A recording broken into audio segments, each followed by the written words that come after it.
giờ liu nhé tao hãy đạo Christ và sửa Giêsu nhớ đạo Christ mình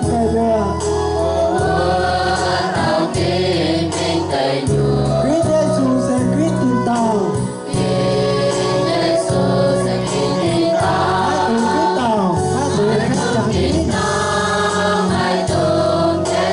Christ và chữa và cháo và cha hồ hải Christ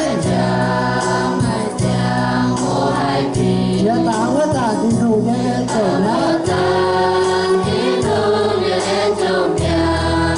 có vẻ vua ta sửa tin thù cố tin thù há bài vua vua ta chỉ càng tiền như năm Hãy subscribe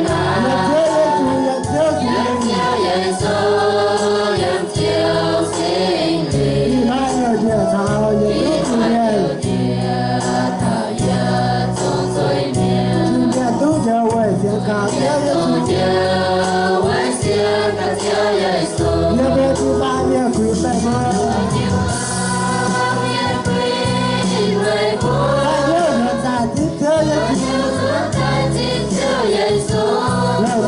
không bỏ lỡ